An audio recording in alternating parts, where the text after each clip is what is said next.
Selamat datang kembali di pembahasan mendalam kita.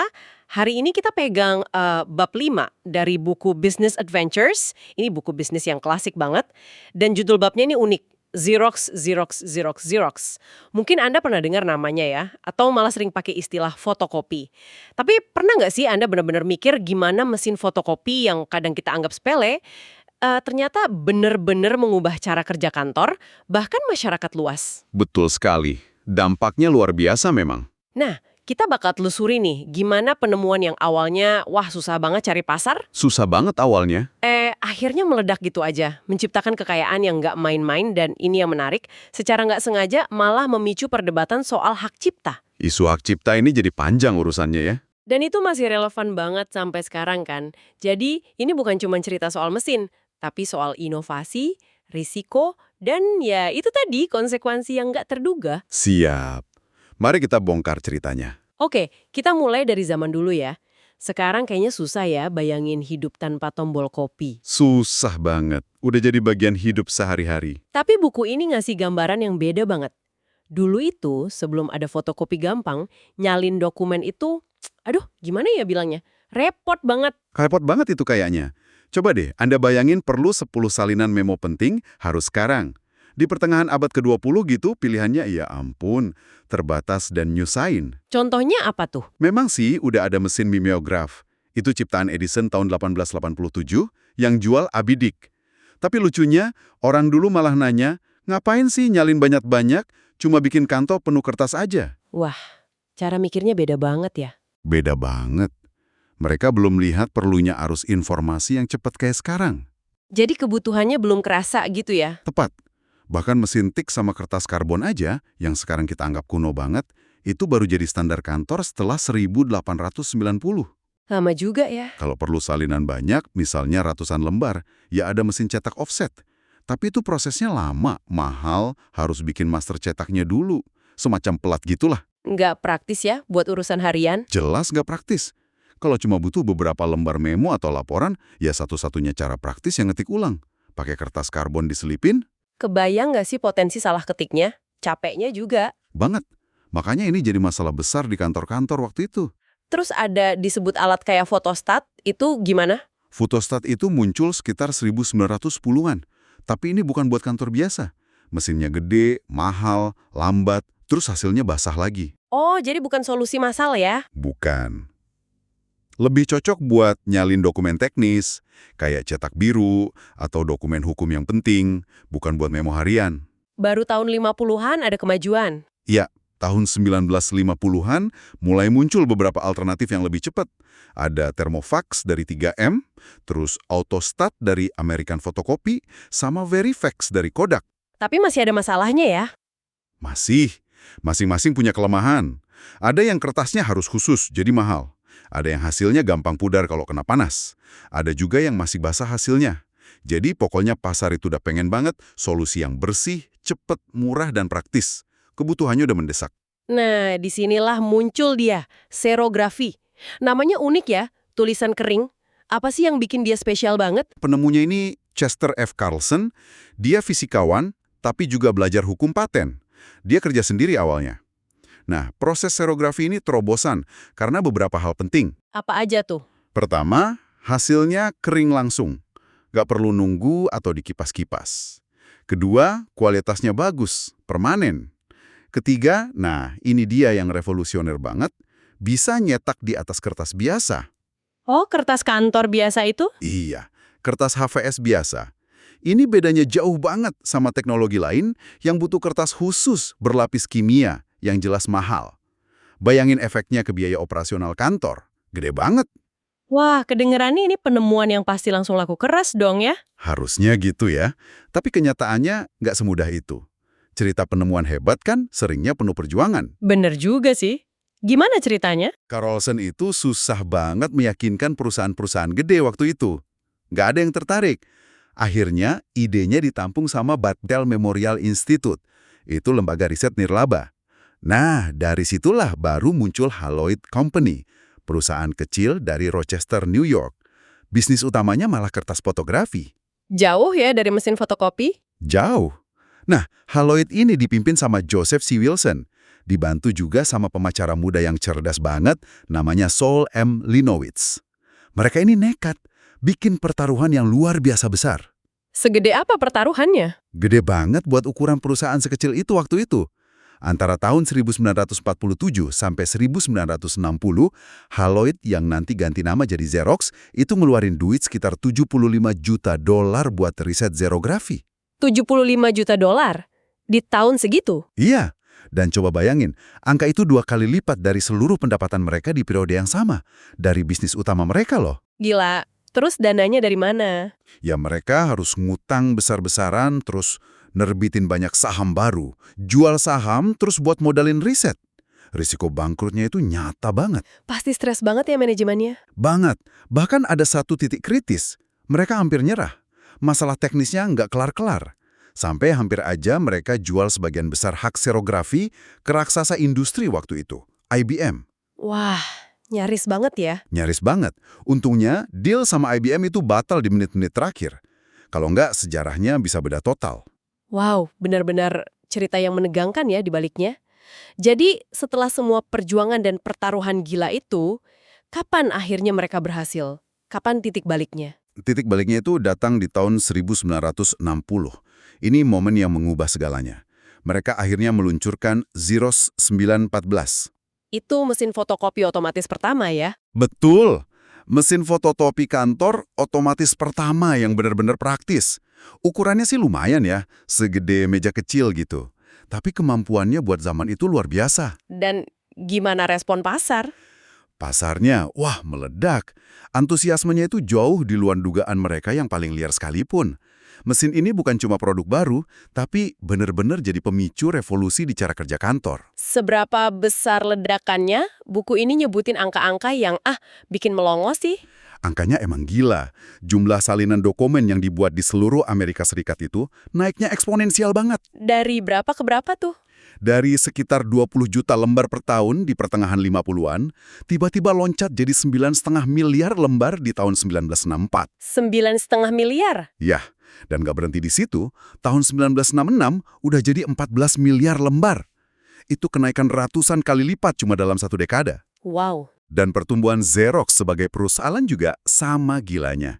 Penjualan mereka dari 33 juta dolar di 1959 jadi lebih dari $1,5 miliar di 1966.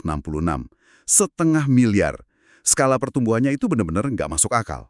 Itu dari sisi perusahaannya ya. Gimana nasib investor yang berani taruhan sama Haloid dari awal? Ini nih bagian yang seru dari cerita sukses kayak gini. Nah, ini dia bagian yang bikin banyak orang ngiri mungkin ya.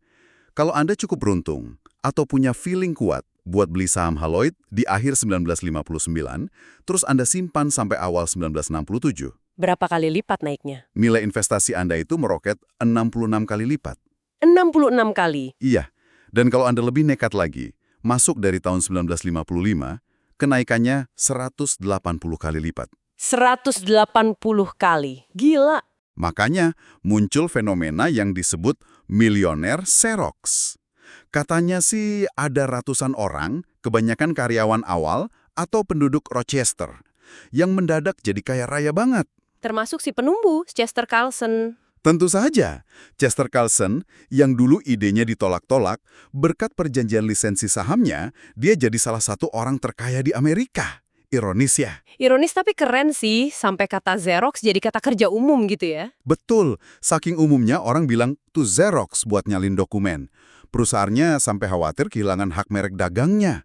Mereka bahkan pasang iklan loh, ngingetin orang kalau Xerox itu nama merek, bukan kata kerja biasa. Hahaha, lucu juga ya. Tapi di tengah ledakan duit ini, buku ini juga nyorot sisi lain dari pimpinan Xerox ya, terutama si Joseph Wilson.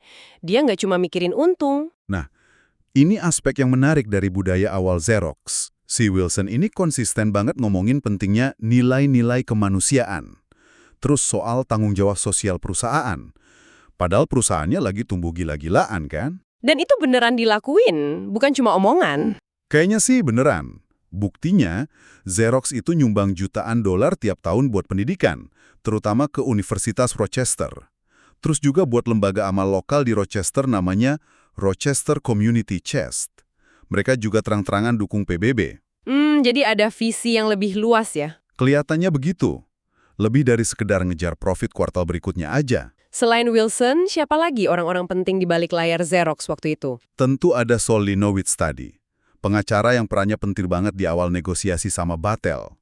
Dia jadi tangan kanannya Wilson bertahun-tahun.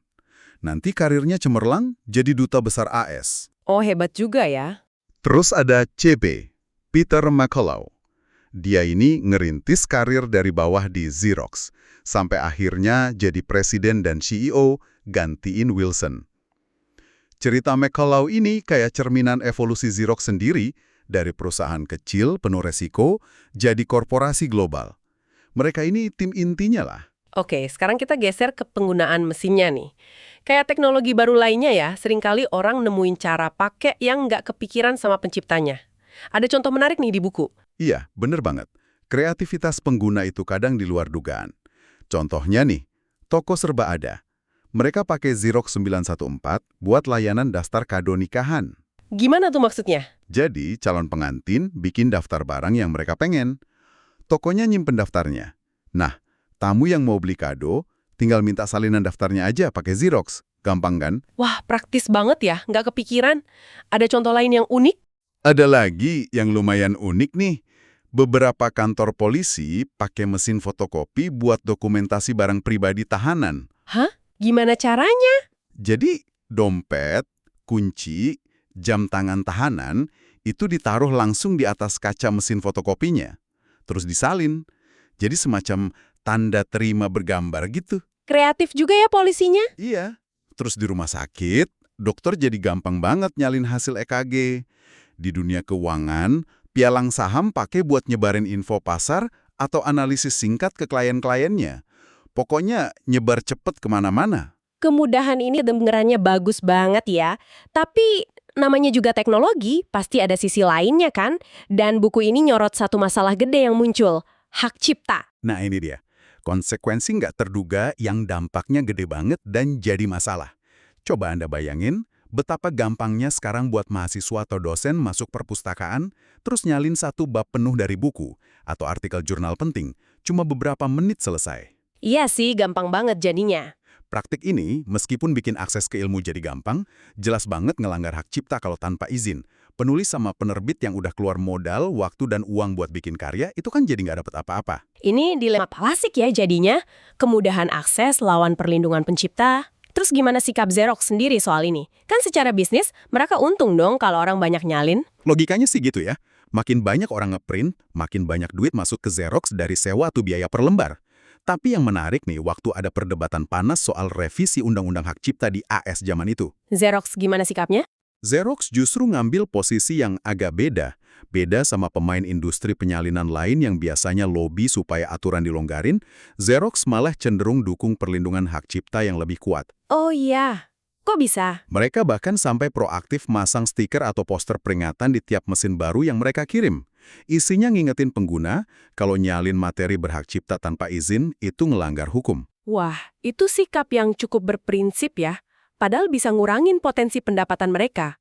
Kenapa kira-kira? Buku ini nggak jelasin detail motivasi internalnya sih, tapi bisa jadi ini nyambung ke filosofi tanggung jawab sosial si Wilson tadi. Atau mungkin mereka mikir jangka panjang, kalau industri konten itu sehat, ya bagus juga buat bisnis mereka ke depan. Apapun alasannya, ini sisi yang menarik dari cerita mereka. Mereka sadar teknologi mereka itu bikin masalah etika dan hukum yang serius. Dampak teknologinya ini gede banget ya, sampai filsuf media kayak Marshall McLuhan punya pandangan sendiri. Iya, McLuhan, yang terkenal sama teori medium is the message itu.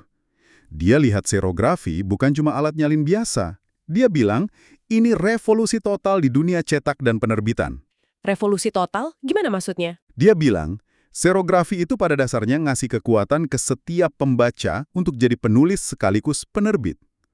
Karena gampang banget gandain dan nyebarin tulisan, batas antara yang baca sama yang bikin informasi jadi kabur. Wah, itu ide yang relevan banget ya sama zaman internet sekarang. Relevan banget. Padahal itu diomongin puluhan tahun lalu. Bahkan sampai ada yang ngeramal buku fisik bakal hilang. Dan Xerox sendiri kayaknya main di ranah ini juga ya. Iya, ada spekulasi waktu itu kalau perpustakaan masa depan isinya bukan rak buku lagi, tapi bank data mikrofilm atau format digital. Bukunya dicetak kalau ada yang minta aja. Nah, Xerox lewat anak perusahaannya University Microfilms emang udah gerak ke arah sana. Mereka bisa cetak ulang buku langka atau yang udah nggak dicetak lagi, langsung dari mikrofilm. Canggih juga ya. Yang menarik, sistem mereka itu udah mikirin cara bayar royalti ke pemegang hak cipta kalau bukunya masih dilindungi. Ini kayak cikal bakal model print on demand yang kita kenal sekarang. Selain itu, gabungan teknologi Xerox sama mesin cetak offset kecil yang makin murah juga buka kemungkinan lain ya. Secara teknis sih, iya. Kombinasi itu bikin siapa aja yang punya modal dikit bisa, katakanlah, menerbitin ulang buku dengan biaya murah banget. Tapi itu ilegal kan kalau tanpa izin? Tentu aja, itu sama sekali nggak mikirin hukum hak cipta. Tapi ini nunjukin gimana teknologi nyalin ini jadi semacam demokratisasi reproduksi informasi. Jadi lebih gampang nyebarin informasi dalam skala besar yang belum pernah ada sebelumnya. Ya, dengan segala plus-minusnya. Jadi kalau kita simpulin nih, cerita Xerox ini kaya banget ya. Bukan cuma soal mesin item putih di pojok kantor. Jauh lebih dari itu. Ini cerita soal kegigihan penemu, soal keberanian ngambil resiko bisnis yang gila-gilaan, soal ledakan finansial yang ngubah hidup banyak orang, dan yang paling penting mungkin, gimana satu inovasi bisa nyebar dampaknya kemana-mana, ngubah cara kita kerja, belajar, bahkan cara kita mikir soal kepemilikan ide. Persis. Perjalanan dari yang awalnya susah banget yakinin orang kalau mereka butuh salinan, sampai jadi perusahaan raksasa yang harus berhadapan sama dilema etika kayak hak cipta ini. Ini nunjukin betapa kompleksnya kemajuan teknologi itu. Nggak pernah simple, hitam atau putih. Selalu ada area abu-abu, ada konsekuensi yang nggak diinginkan, dan selalu muncul pertanyaan baru seiring waktu. Dan ini ngebawa kita ke pemikiran penutup yang relevan banget buat hari ini ya. Di era digital ini kan nyalin dan nyebarin informasi udah jauh lebih gampang lagi dibanding zaman Xerox 914. Jauh lebih gampang, tinggal klik. Pertanyaannya jadi tetap sama kan? Gimana kita nyiimbangin kemudahan akses informasi yang luar biasa ini dengan kebutuhan yang juga penting banget, yaitu ngelindungin dan ngasih penghargaan buat para pencipta karya. Mau itu tulisan, musik, kode software, apapun lah. Di mana batasannya? Itu pertanyaan sulit. Nah, ini pertanyaan penting buat Anda renungkan. Di mana garis batasnya? Sampai jumpa di penelusuran mendalam kita berikutnya.